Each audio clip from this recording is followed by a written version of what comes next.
All right, let's talk about one of the single biggest decisions most of us will ever make, buying a home. We're going to dive deep into the hidden psychology behind it all, the gut feelings, the mental shortcuts that can totally make or break this huge personal journey. So, let's start with a big question.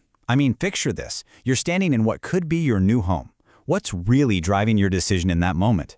Is it the spreadsheet you spent hours on with all the numbers crunched perfectly? Or is it, that gut feeling, that little voice that just says, this is it, this feels right?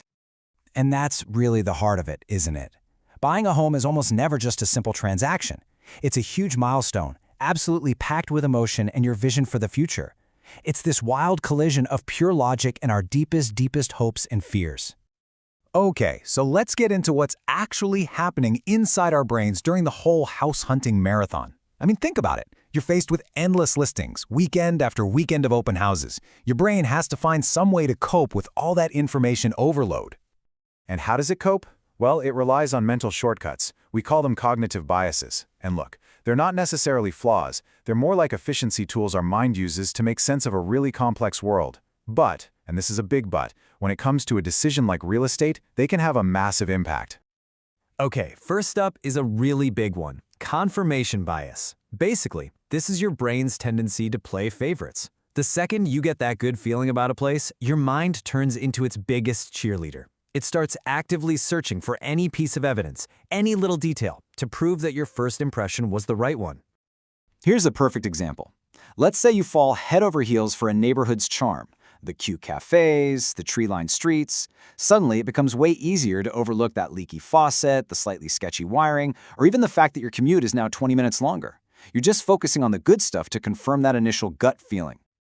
All right, next up we have social proof. Look, we're social creatures, right? We're wired to look around and see what other people are doing, especially when we're unsure. And with a decision as huge as buying a home, we're desperately looking for validation that we're making a smart move. And that's why a neighborhood's glowing reputation or a bunch of rave online reviews can have such a powerful pull. Or even just hearing your friends talk about how happy they are in that area. Their good experience feels like proof that you'll have one too. So, you add all this up, and what do you get? Well, get this. Research suggests that when it comes down to making that final call, a staggering 70% of home buyers are guided by their gut feelings and pure emotion. Only 30% are relying strictly on logic. That's a huge imbalance. All right, now for what is often the climax of this whole journey, the price. You have to understand, a price tag is never just a number. It's a carefully crafted message, and it's designed to trigger a very specific psychological response in you, the buyer. Just look at these two common strategies. On the one hand, you've got odd pricing. That $499,999 price tag, that's all about something called the left-digit effect. Our brain gets stuck on the 4 at the beginning, making the price feel significantly lower than $500,000. It's basically screaming, bargain. But then, on the other hand, a big round number like $1 million, that sends a totally different signal. It feels deliberate, confident, it signals prestige, quality. But, to really get the full picture on pricing, we have to flip the script for a second. Let's think about the seller. Why did they price their homes the way they do? What's going on in their head? Because trust me, their mindset is what directly shapes the entire market that you're trying to navigate.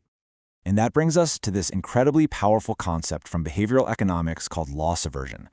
To put it really simply, the pain you feel from losing $100 is way stronger than the joy you feel from finding $100. We are just hardwired as humans to avoid losses at all costs. And we can actually put a number to this, which is fascinating. Research shows that this aversion to loss can be up to 2.5 times more powerful than our desire for a gain of the exact same size. Think about that. That is a huge emotional imbalance. So, this loss aversion leads directly to another bias called reference dependence. For someone selling their home, the reference point is almost always the price they paid for it in the first place. And to avoid that psychological sting of a loss, they'll anchor to that original price and they'll often list their home for more than it's actually worth in the current market. And you can see that effect right here. When a seller is in a position to make a profit, the extra premium they tack on to the list price is pretty low. But when they're facing a potential loss, whoa, that listing premium shoots way up. They are literally trying to price the pain away, even if the market completely disagrees.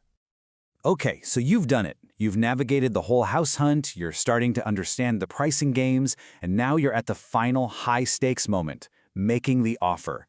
This is where all that psychological pressure really comes to a head.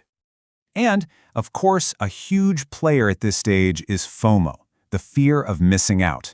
We all know it. In a hot real estate market, that feeling can be incredibly intense. It's that nagging worry that if you hesitate for even a second, someone else is going to swoop in and snatch up your dream home. And that fear can push you to make some pretty rash decisions. So what this does is it creates this powerful internal battle. On one shoulder, you have the fear of missing out on the perfect house.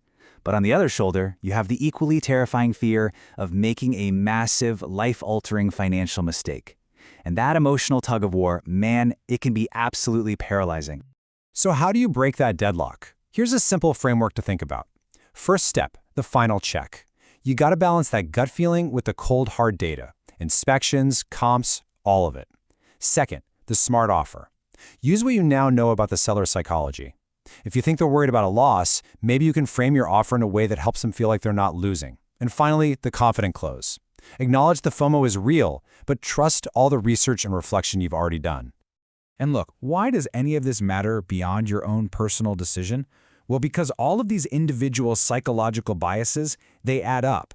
When you have a bunch of loss-averse sellers who all refuse to lower their prices, even when the market is down, it can slow the entire housing market to a crawl. Your personal psychology actually has a huge market-wide impact. So, by understanding all these hidden forces, you're not just another participant in the market anymore. You're an informed player.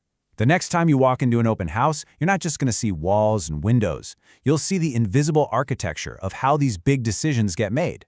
So the only real question left is, now that you know, how are you going to approach your next move?